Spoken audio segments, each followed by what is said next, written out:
बिस्मिल्लाहिर्रहमानिर्रहीम। अस्सलाम वालेकुम स्टूडेंट्स। 9th क्लास आपके बायोलॉजी के चैप्टर नंबर 5 का लेक्चर नंबर 18 है और टॉपिक है आपका एपोप्टोसिस एंड नेक्रोसिस।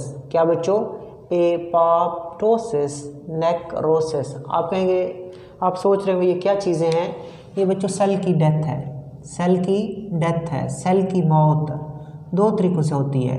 सेल दो तरीक़ों से मरता है। सेल डेथ, उसको एक को एपोप्टोसिस कहते हैं, दूसरी को नेक्रोसिस कहते हैं। सो देखते हैं टॉपिक आपका apoptosis and necrosis are two phenomena of cell death. कि एपोप्टोसिस और नेक्रोसिस दो फिनोमिना है, दो अमाल हैं जिनके ज़रिए सेल क्या करता है, मरता है। ठीक है, तो सेल की मौत की दो शक्लें हो सकती हैं या दो किस्में हो सकती हैं। या सेल की मौत दो तरीक़ों से होती है, एक एपोप्टोसिस से और एक नेक्रोसिस से। सबसे पहले पढ़ते हैं हम एपोप्टोसिस। ठीक है बच्चों, apoptosis is one of the main type of programmed cell death. तो इसके लिए आपने याद रखना होता है प्रोग्राम्ड सेल डेथ, पी, और एपोप्टोसिस में भी क्या है, पी है।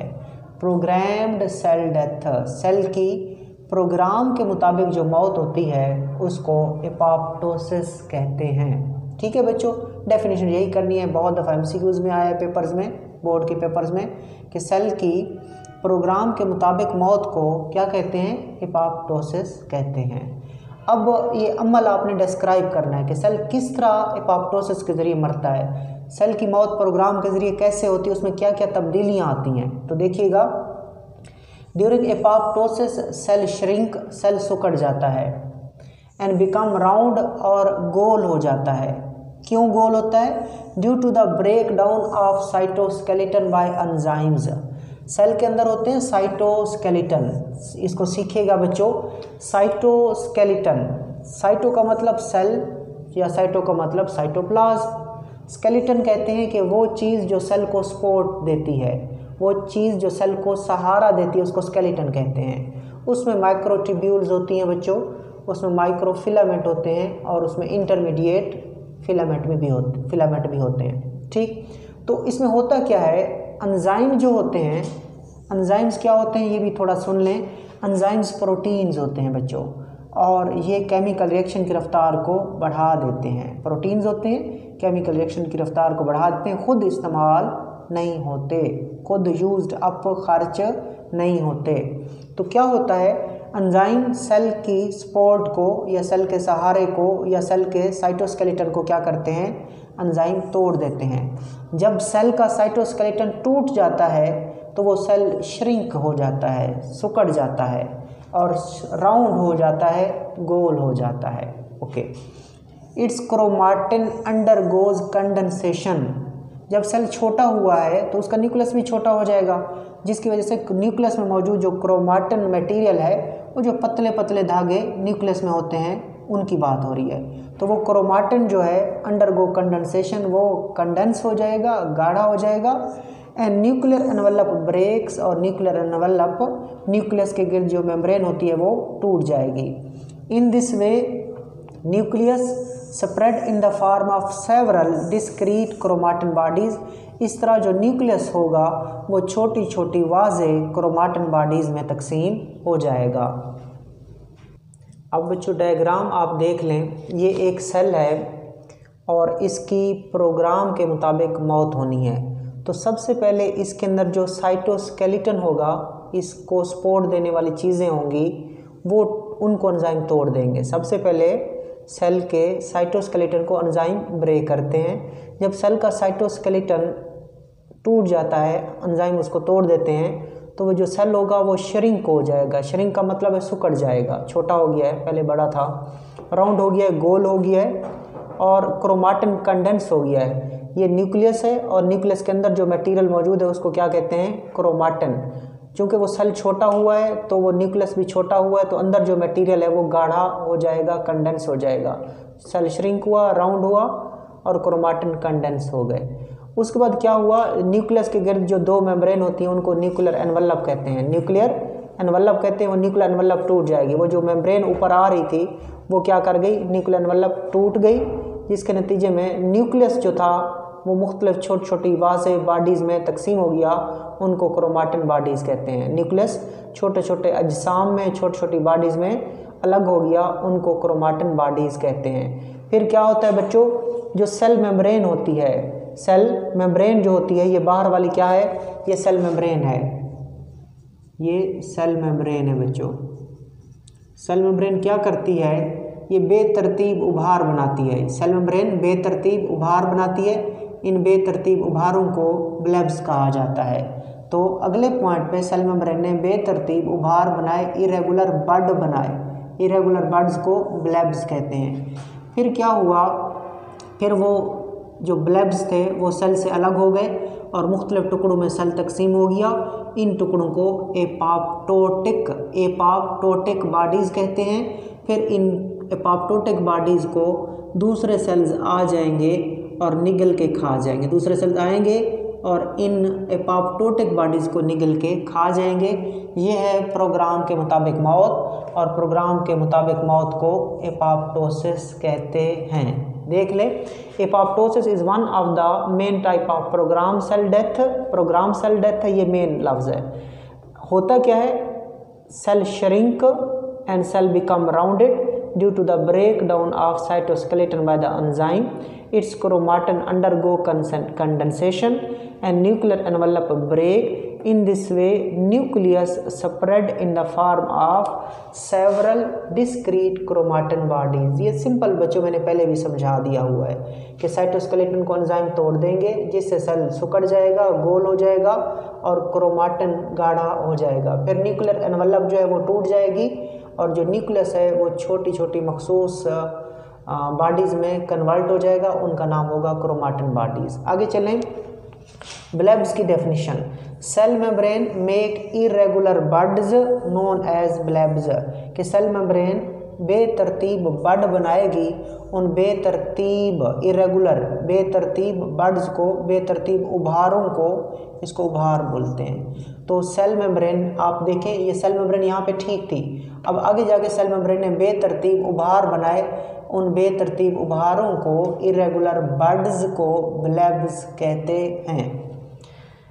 अब एपोप्टोटिक बॉडीज़ कैसे बनती हैं? Blebs break off from the cell, वो जो बेतरतीब उभार थे वो सेल से क्या करते हैं, अलग हो जाते हैं, and are now called apoptotic bodies. अब उनको एपोप्टोटिक बॉडीज़ कहते हैं।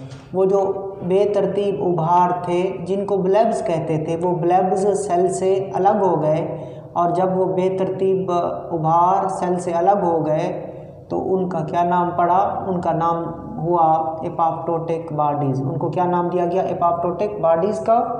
विच are phagocytosed by other cell. Phagocytosed का मतलब होता है निगल के खा जाना, बाय अदर सेल दूसरे सेल। अब इन एपोप्टोटिक बॉडीज़ को दूसरे सेल्स आएंगे और निगल के खा जाएंगे, निगल के खा जाएंगे। आगे चलें बच्चों, एपोप्टोसिस। अब एपोप्टोसिस का अमल कब होता है बच्चों, प्रोग्राम सेल डेथ कब होती है, ये आपने देखना है।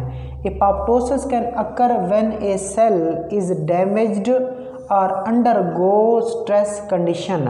एपोप्टोसिस का अमल तब होता है जब एक सेल को डैमेज पहुंचता है, नुकसान पहुंचता है, या सेल अंडरगो स्ट्रेस कंडीशन, या सेल स्ट्रेस की हालत में जाता है। ठीक है, जब सेल परेशानी की हालत में जाता है या परेशान होता है, उसको किसी चीज़ की कमी का या किसी चीज़ की ज़्यादती का यानी कि स्ट्रेस का सामना होता है, तब एपोप्टोसिस हो सकती है। या सेल जब डैमेज्ड होता है, जब सेल को नुकसान पहुंचता है, तो तब भी सेल एपोप्टोसिस के ज़रिए मरता है। Apoptosis remove damage cell preventing it from getting further nutrient और to prevent spread of infection. तो एपोप्टोसिस क्या करती है, एपोप्टोसिस रिमूव डैमेज सेल, जो जिस सेल को नुकसान हो जाए ना बच्चों, वो सेल आपका काम नहीं करेगा। ठीक है, ये जो सेल होते हैं ये आपके जिस्म को बनाते भी हैं, और सेल जो होते हैं वो हमारे जिस्म की स्ट्रक्चर भी बनाते हैं और हमारे जिस्म के सारे काम भी करते हैं। तो cell is the basic structural and functional unit of the living organism, कि जो हम जानदार होते हैं ना, हमारे जिस्म को सेल बनाता है और हमारे सारे काम भी कौन करता है, सेल करता है। ठीक है, अब एक सेल है उसको नुकसान पहुंच गया है, एक सेल है उसको नुकसान पहुंच गया तो वो काम तो नहीं करेगा, लेकिन खुराक खाएगा, ग़िज़ा वगैरह इस्तेमाल करेगा, एनर्जी इसको भी चाहिए होगी। लेकिन हम चाहते हैं यार अब ये तो डैमेज सेल है, इसको नुकसान पहुंच चुका है, इसको इंजरी पहुंच गई है, ठीक है, तो हम क्यों ना इसको मार दें प्रोग्राम के मुताबिक, ताकि ये मज़ीद ग़िज़ा वगैरह ना खाए, ठीक है। Apoptosis remove damage cell, apoptosis का जो अमल होता है वो नुकसान वाले सेल को रिमूव कर देता है, ख़त्म कर देता है। क्यों? Preventing it from getting further nutrient, ताकि ये मज़ीद ग़िज़ा इस्तेमाल ना करे। न्यूट्रिएंट कहते हैं ग़िज़ा को, ठीक है, ताकि ये मज़ीद ग़िज़ा इस्तेमाल ना करे, इसलिए डैमेज सेल को रिमूव कर दिया जाता है। और to prevent spread of infection, like एक सेल ख़राब हुआ पड़ा है ये वाला, तो दूसरे सेल ठीक हैं, तो ये ख़राब सेल इनको भी ख़राब कर सकता है, ये डैमेज सेल इनको भी ख़राब कर सकता है एक अमल के ज़रिए, उसको कहते हैं इन्फेक्शन, ताकि दूसरे सेल को इन्फेक्शन ना हो, ताकि इस डैमेज सेल से दूसरे सेल को इन्फेक्शन ना हो और डैमेज सेल खुराक हासिल ना कर सके, इसलिए इस डैमेज सेल को एपोप्टोसिस के ज़रिए क्या किया जाता है बच्चों, यहाँ से रिमूव किया जाता है। आगे चलें, एपोप्टोसिस का फ़ायदा क्या है?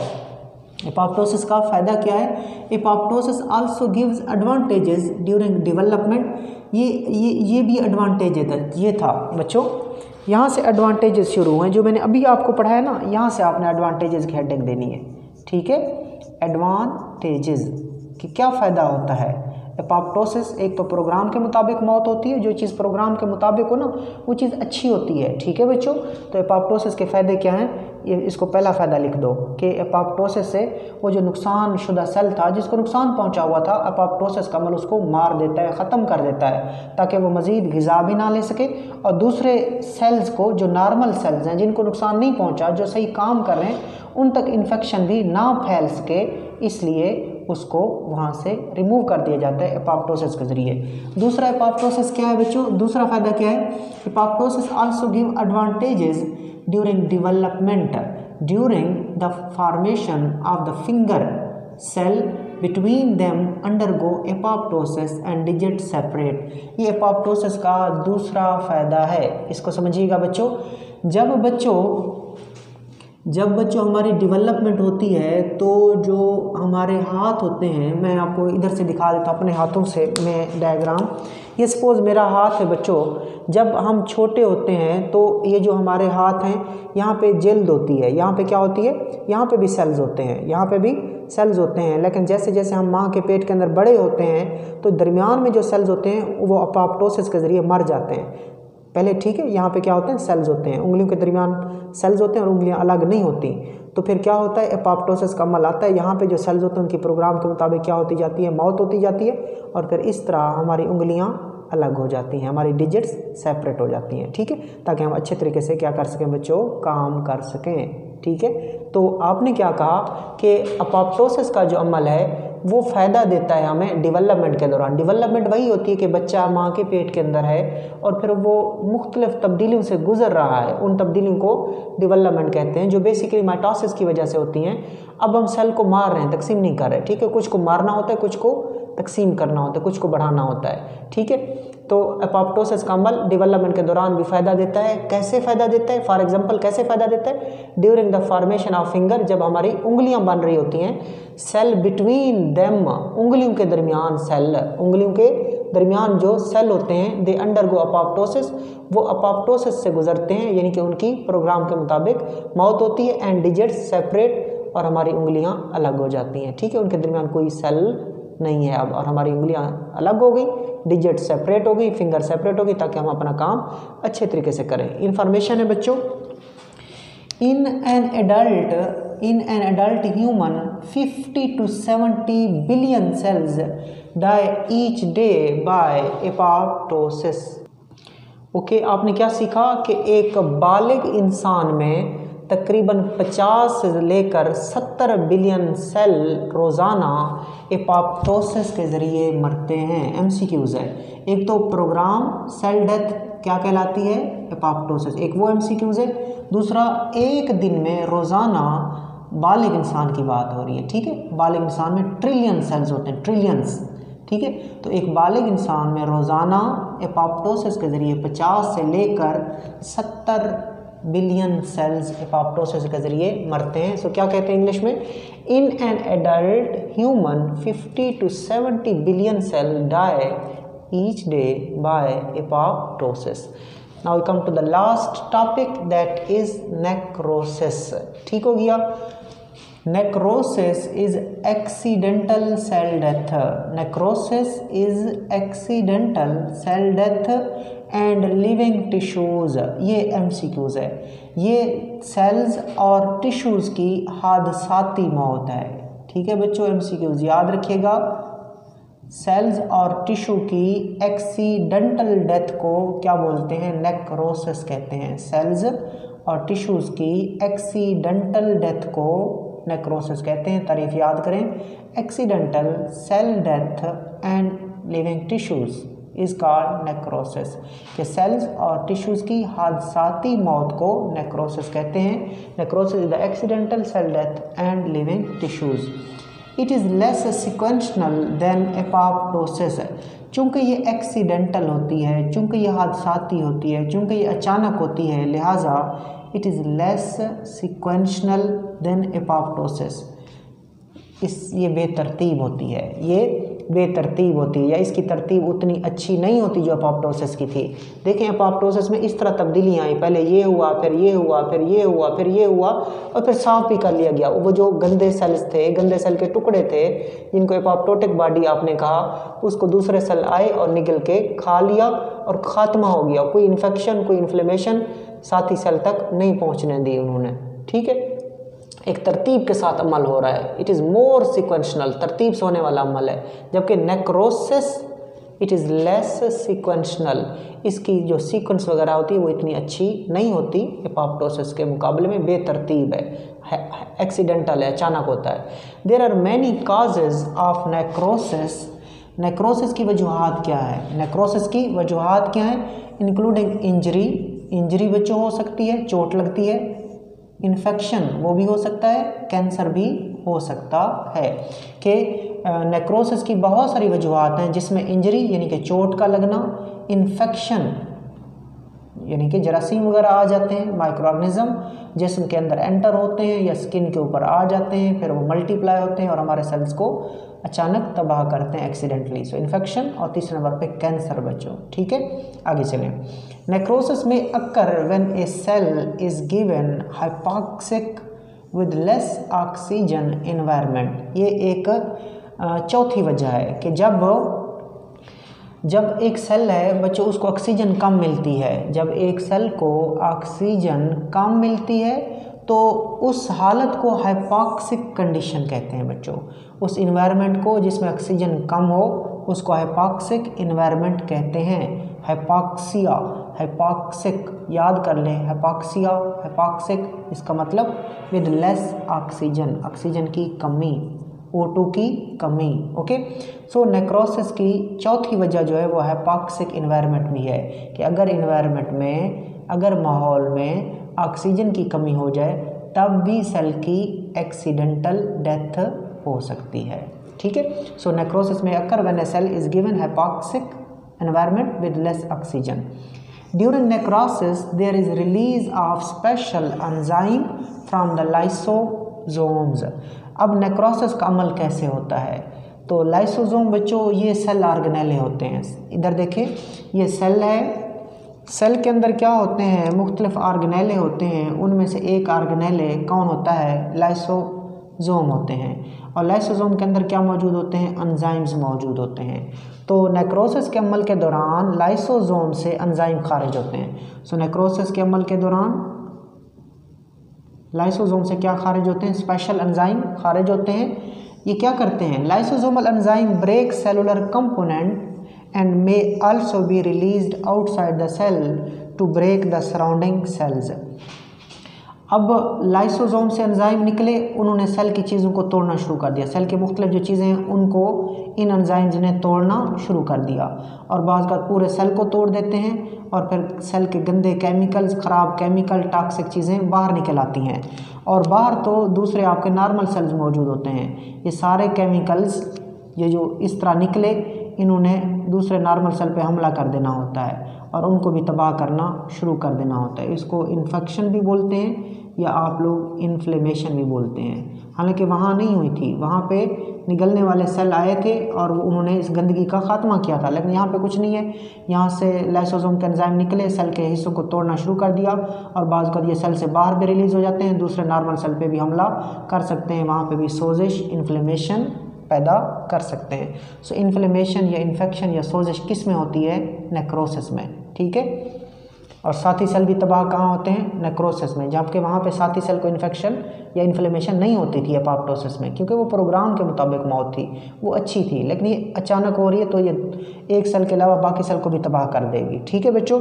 तो आपने क्या सीखा? लाइसोसोम के enzyme break cellular component, lysosome के एंजाइम सेलुलर कंपोनेंट को, सेल के हिस्सों को तोड़ते हैं and may also be release outside the cell, और ये एंजाइम सेल के बाहर भी रिलीज हो सकते हैं टू ब्रेक सराउंडिंग सेल्स, और सराउंडिंग सेल्स को भी डैमेज पहुंचा सकते हैं। ये एंजाइम्स और ये हार्मफुल केमिकल बाहर भी रिलीज हो जाएंगे, बाहर भी चले जाएंगे और दूसरे हमसाया सेल्स को, करीबी सेल्स को डैमेज पहुंचाएंगे, नुकसान पहुंचाएंगे, उनको भी तोड़ेंगे।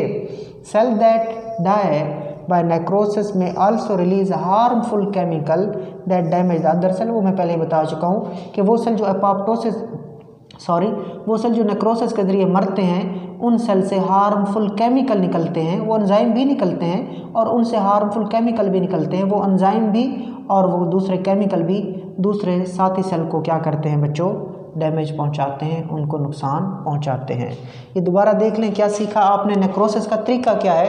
पहले तो सिंपल आपने डेफिनेशन की सेल और टिश्यू की, हादसाती मौत को नेक्रोसिस कहते हैं। ये बेतरतीब अमल होता है एपोप्टोसिस के मुकाबले में। इसकी बहुत सारी वजूहात हो सकती हैं, चोट, इंजरी, चोट, इन्फेक्शन, कैंसर, और अगर माहौल में ऑक्सीजन की कमी हो जाए जिसको हिपोक्सिया कहते हैं, उसकी वजह से भी नेक्रोसिस हो सकती है। तो 4 वजूहात है, ऊपर वाली तारीफ है।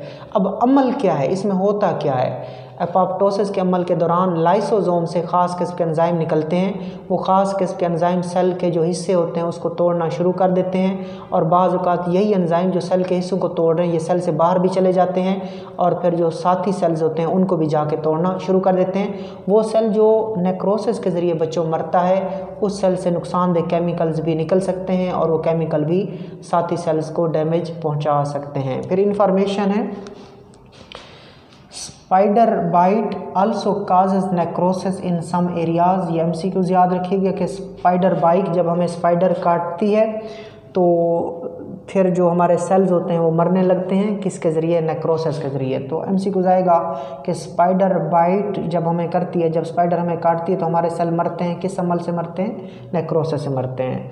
Necrosis may be due to lack of proper care to a wound site. ये 5वीं काज आप लिख सकते हो बच्चों, ठीक है। 5वीं, जिस तरह 4 आपने लिखी थी इधर के इंजरी, इन्फेक्शन, कैंसर और हैपोक्सिक इन्वायरमेंट की वजह से नेक्रोसिस होती है। 5वीं वजह ये लिखेंगे कि necrosis may be due to lack of proper care to a wound site. बच्चों हमें चोट लगती है, हमें ज़ख़म हो जाता है, अगर हम अपने ज़ख़म वाली जगह की सही तरीके से हिफाजत नहीं करेंगे, उसकी देखभाल नहीं करेंगे, उसकी प्रॉपर केयर नहीं करेंगे, उसका मुनासिब ख्याल नहीं करेंगे, तब भी हमारे सेल मरेंगे नेक्रोसिस के ज़रिए।